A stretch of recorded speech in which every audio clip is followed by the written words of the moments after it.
तो एक बार की बात है, महादेव से जाकर के भगवान नारायण ने, शंख चक्र गदा पद्मधारी श्रीमन नारायण भगवान ने जाकर के कहा कि हमको हिमालय पर कोई स्थान बता दीजिए, हम वहां रहकर के भजन करना चाहते। तो महादेव तो भगवान से बहुत प्रेम करते हैं। महादेव बोले कोई तप वप नहीं करना आपको, तप करने के लिए हम बैठे हैं, तप करने के लिए इतने सारे ऋषि जन सब हैं, आप तो प्रेम से विराजो वैकुंठ में, आप तप करेंगे हमको स्वीकार नहीं। प्रेमी अगर कठिनाइयां पालन करे तो दूसरे प्रेमी से देखा नहीं जाता। महादेव ने मना किया, आप तप नहीं करेंगे, आप तो ऐसे ही बैठे रहो।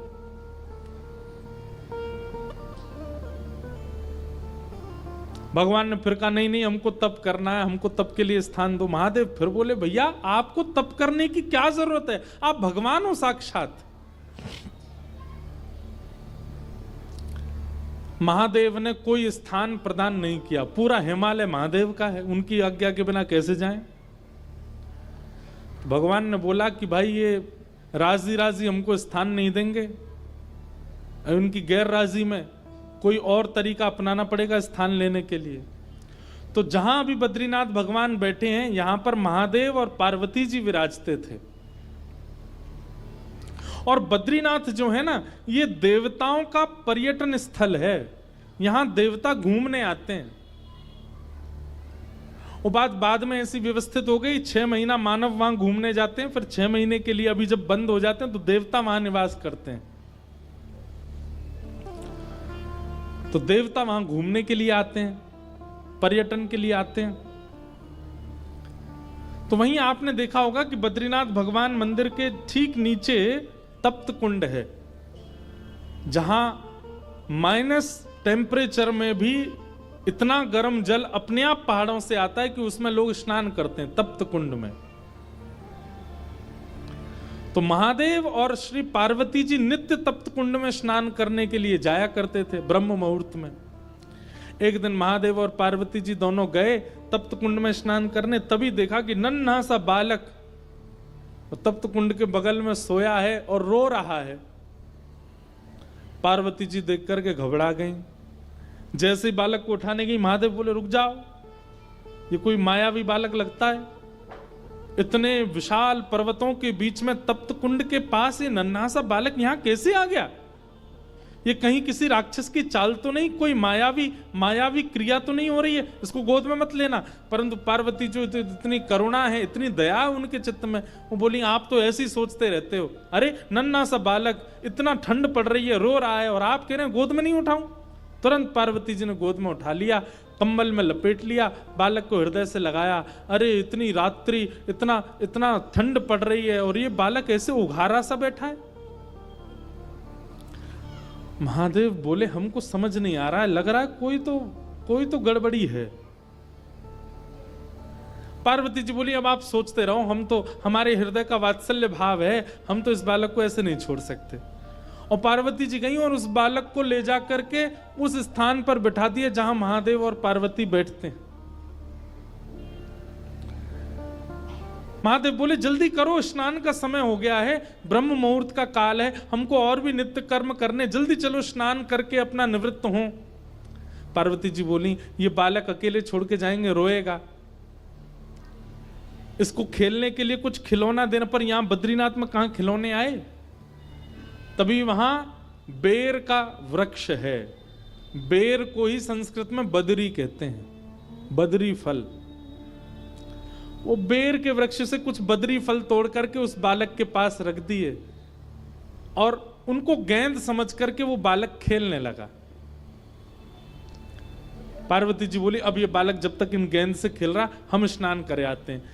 जैसे ही महादेव पार्वती जी के साथ गए, तप्त कुंड में स्नान आदि किया, अपना नित्य कर्म नियम करके जैसे ही लौट करके आए तो उस स्थान का द्वार, मुख्य द्वार बंद था। खूब प्रयास करने पर भी वो द्वार जब नहीं खुला, महादेव ने क्रोध में भर करके जैसे ही उस द्वार को देखा, द्वार खुल गया। वो बालक तो वहां नहीं था, वही बालक शंख चक्र गदा पद्मधारी श्रीमन नारायण के रूप में तपस्वी की अवस्था में सामने बैठ गए। महादेव ने जाकर के कहा, हमने पहले ही कहा था ये कोई मायावी बालक है, ये कोई सामान्य बालक नहीं है। लेकिन महादेव के नेत्रों में आंसू आ गए और प्रणाम करते हुए कहा, श्रीमन नारायण आपको क्या आवश्यकता है तप करने की? आप क्यों तप कर रहे हो? इतना हट क्यों कर रहे हैं आप तप के लिए? ऐसा किस चीज की प्राप्ति के लिए, किस भाव की प्राप्ति के लिए आपको तप करना है? तब भगवान नारायण जो बात कहते हैं वो ध्यान से सुनिएगा। भगवान कहते हैं, महादेव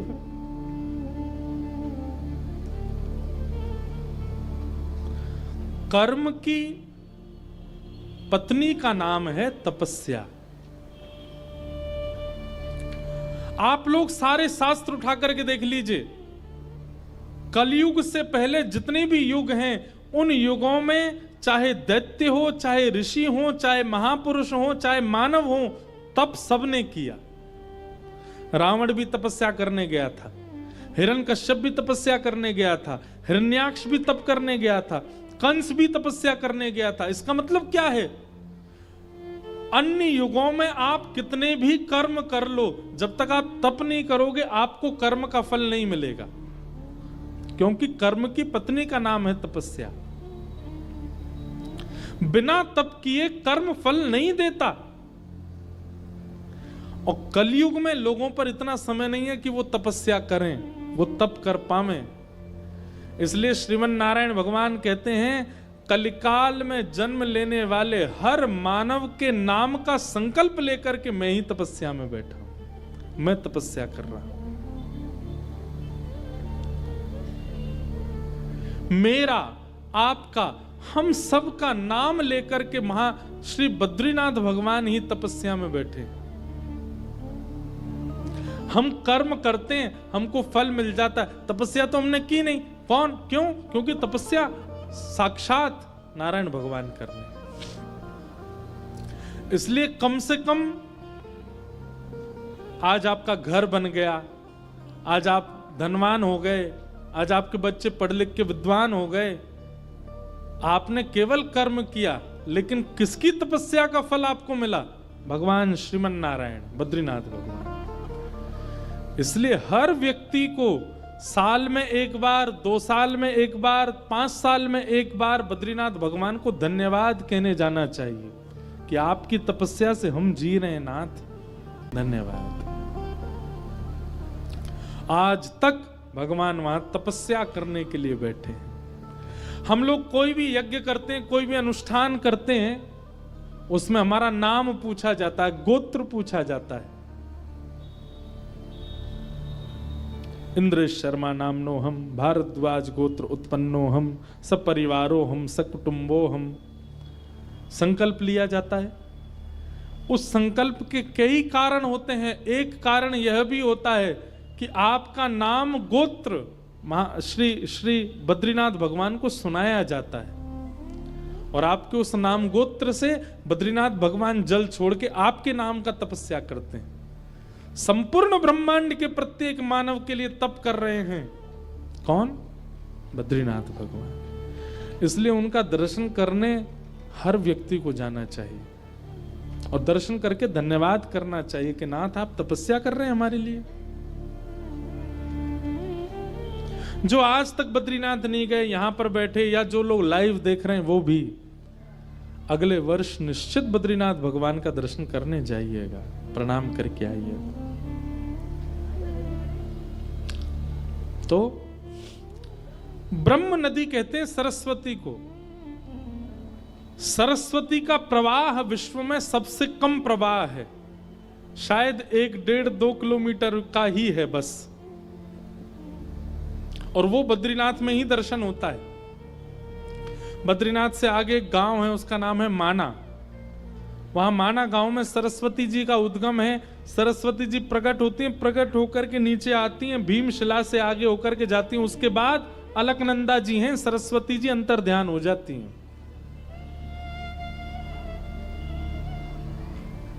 बस इतनी देर का ही दर्शन होता है। उन्हीं सरस्वती जी के तट पर वेद व्यास जी अपनी कुटिया में रहते हैं, अपने परम आश्रम में रहते हैं, और वहीं वेद व्यास जी महाराज ने वेदों का निर्माण किया, 18 उपपुराण लिखे, 17 महापुराण लिखे, उपनिषद आदों का लेखन किया। लेकिन इतना सब कुछ लिखने के पीछे कारण क्या था? मानव कल्याण, जीव कल्याण। लेकिन उसके बाद भी उनके चित्त को शांति नहीं थी, उसके बाद भी उनको यह विश्वास नहीं था कि मैंने जो लिखा है इससे मानव कल्याण होगा। अपनी कृति पर कहीं ना कहीं उनको अविश्वास था। जैसे जो मां नित्य भोजन बनाती है ना रसोई घर में, जब भोजन अच्छा नहीं बना होता उसको पहले ही पता चल जाता है कि आज अच्छा नहीं बना होगा। आज मैंने दाल ऐसे ही बना दी है, आज सब्जी ऐसे ही बना दी, उसको पहले, क्योंकि उसको पता है कि मैंने जब निर्माण किया उस समय मैंने क्या क्या वस्तुओं का प्रयोग किया, या मेरा मन कहां था, या मेरा चित्त कहां था। ठीक वैसे ही वेद व्यास जी महाराज ने इतने ग्रंथ लिख दिए, लेकिन उनको मन में विश्वास था कि इससे मानव कल्याण नहीं हो पाएगा, और इसी बात से वो चिंतित थे कि मैं ऐसा क्या लिखूं जिससे मानव कल्याण हो। तब वेद व्यास जी के पास श्री नारद जी का आगमन हुआ, और नारद जी ने आकर के वेद व्यास जी महाराज को समझाया कि भवतानुदित प्रायम यशो भगवतो मलं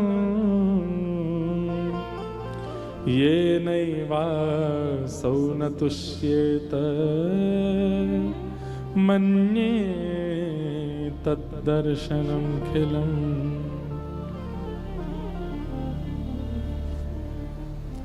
नारद जी कह रहे हैं, व्यास जी आपने जितना कुछ भी लिखा है इन सब से व्यक्ति अपना जीवन सुखद बना सकता है, लेकिन सफल नहीं बना पाएगा। सब लोग इधर देखो, सावधानी से सुनो। ये छोटी छोटी बातें, ये अत्यंत गूढ़ बातें हैं, इनको सुनना अति अनिवार्य है। और कई लोगों का मन होता, महाराज जी हमको तो लीला ही सुनाओ, हमको तो वृंदावन रस ही सुनाओ, हमको तो वृंदावन के भाव ही सुनाओ। परंतु भैया, रसगुल्ला खाने की क्षमता तभी आती है जब शुगर लेवल आपका बिल्कुल मीडियम हो, करेला खूब रज रज के खाया हो, घिया की सब्जी, तोरई की सब्जी भली स्वाद भरी नहीं होती, लेकिन सामान्य भोजन करके व्यक्ति जब जीवन जीता है ना, उसको 5-6 रसगुल्ला एक संग खिला दो तो उस पर ज्यादा प्रभाव नहीं होता। लेकिन जो करेला, घिया, तोरई आदि ये सब नहीं खाता, बीमार भी बहुत जल्दी होता है। तो भगवान की लीला, भगवान की अद्भुत बाल लीला, भगवान की प्रेम लीला, ये सब तो चटपटा भोजन है, ये सब तो मीठे व्यंजन हैं। उससे पहले ज्ञान रूपी करेला, ज्ञान रूपी घिया, तोरई ये खाना बहुत जरूरी है। इसलिए सुनो, अब मैं मंच पे आता हूं या लोग मिलने आते, पहले कहते महाराज जी कोई लीला सुनाइए, कोई ब्रज का भाव सुनाइए। अरे लीला, ब्रज के भाव ये सब सुनने की क्षमता तब आएगी जब ज्ञान की औषधि पी लोगे। नहीं तो वह लीला चित्त में आने के बाद स्थिर नहीं रह पाएगी, अस्थिर हो जाएगी। इसलिए ध्यान से सुनो। नारद जी महाराज आकर के वेद व्यास जी से कहते हैं, व्यास जी आपने जितने भी ग्रंथ लिखे हैं, क्षमा कीजिएगा, उन सबसे मानव के जीवन का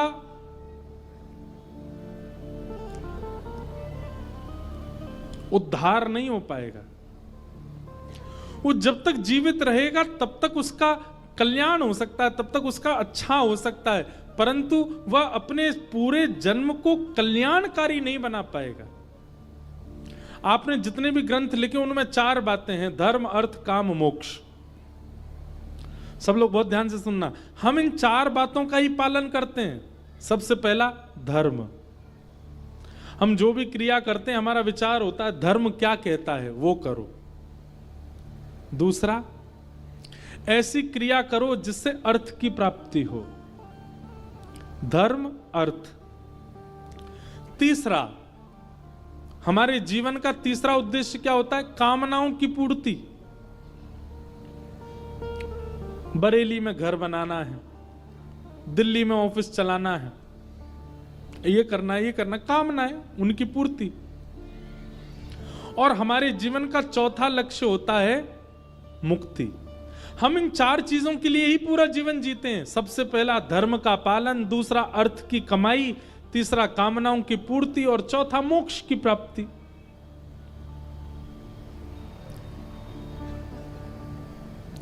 बालक जब छोटे छोटे होते हैं ना, तब धर्म का पालन करते हैं। बालकों को सबसे ज्यादा प्रिय कौन होते हैं? छोटे बालकों को नानी, नाना, दादी, दादा। बालकों को सबसे ज्यादा प्रिय क्या होता है? जब मंदिर में घंटी बज रही हो, बालक अपने कान खड़े करके देखने लग जाते हैं। नानी पूजा करने जाएगी, मैं संग जाऊंगा। दादी मंदिर जाएगी, मैं साथ जाऊंगा। वही बालक जब 13, 14 वर्ष, 15 वर्ष का हो जाता है, तो फिर उसकी पूजा से रुचि हटने लगती है। फिर वो कहां चला जाता है? अर्थ की प्राप्ति में। अब अर्थ की प्राप्ति कैसे हो, उसके लिए वो कर्म करता है, पढ़ाई करता है, जॉब करता है, बिजनेस करता है, जो भी करे। और फिर अर्थ जब आने लग जाता है, तो तीसरा उसका उद्देश्य क्या होता है? कामनाओं की पूर्ति। उससे ब्याह करना है, उसी से ही ब्याह करना है। ऐसे बालक हों, बालक यहां पढ़ें, यहां घर बने, यहां पे विला बने, यहां पे फार्म हाउस बने, यहां पे खेती बाड़ी हो, यहां पे गैया हो, यहां पे घोड़े रहें, आदि आदि। और जब सबसे थक जाता है, तो उसकी एक ही कामना रह जाती है, क्या? अब मुझे मोक्ष मिल जाए। इन चार कामनाओं में ही पूरा जीवन जीते हम लोग। धर्म, अर्थ, काम और मोक्ष। नारद जी महाराज कह रहे हैं, वेदव्यास जी आपने जितने भी ग्रंथ लिखे, इन चार चीजों को घुमा फिरा करके कैसे अच्छा बनाया जाए, आपने यही लिखा है, इसलिए आपका मन अशांत है। वेदव्यास जी बोले, अशांत मतलब इन चारों के अलावा भी कोई कामना हो सकती है क्या? इन चारों के अलावा भी हमारे जीवन का कोई उद्देश्य हो सकता है क्या? पांचवा उद्देश्य? तब नारद जी कहते हैं, हाँ। और वो पांचवा उद्देश्य यदि किसी का बन जाए, तो ये चारों समाप्त हो जाते हैं, फिर इन चारों की इच्छा नहीं होती। और वो पांचवा उद्देश्य क्या है? प्रेम। प्रेम जब हमारा उद्देश्य होता है, तो हम कई बार धर्म को नहीं देखते। प्रेम जब हमारा उद्देश्य होता है, तो हमारी अर्थ के प्रति रुचि नहीं होती। प्रेम जब हमारा उद्देश्य होता है, तो हमारे चित्त की कामनाएं भी नहीं होती। और प्रेम जब हमारा उद्देश्य होता है, तो मोक्ष की भी कामना नहीं होती। और एक बात, प्रेम दुनिया में किसी से नहीं हो सकता सिवाय ठाकुर जी के। आप कहीं ये सोचो कि महाराज जी उस प्रेम की चर्चा कर रहे हैं जो पल्ली वाली गली वाली किसी से हो गया हमको, नहीं, वो प्रेम नहीं है। आप सोचो महाराज जी उस प्रेम की बात कर रहे हैं जो हमको अपने बच्चों से हो गया है, पत्नी से हो गया है, वो सब शुद्ध प्रीति है, प्रेम नहीं है। वो बुरा है ऐसा मैं नहीं कह रहा हूं, पर प्रेम के समान पवित्र है, ये बात मैं कहूंगा कि वो नहीं हो सकता। प्रेम तो अत्यंत पवित्र होता है, और प्रेम केवल ठाकुर जी से होता है और किसी से नहीं। नारद जी महाराज कहते हैं, व्यास जी आपने सब कुछ लिखा, लेकिन आपने प्रेम का वर्णन नहीं किया, इसलिए आपका चित्त अशांत है। प्रेम का वर्णन करो।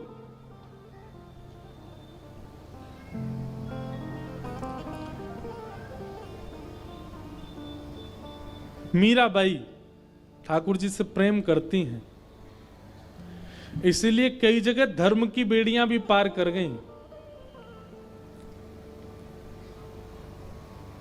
करमेती बाई ठाकुर जी से प्रेम करती हैं, इसीलिए कई जगह उन्होंने कुल मर्यादा की बेड़ियों को भी पार कर दिया।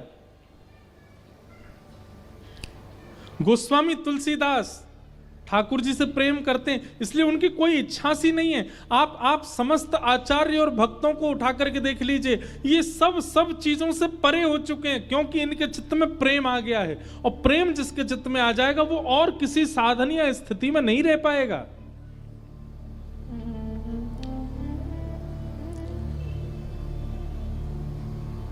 प्रेमी का तो एक ही उद्देश्य होता है, धर्म भी प्रेम है, कमाना भी प्रेम है, लुटाना भी प्रेम है, और मुक्ति भी प्रेम है।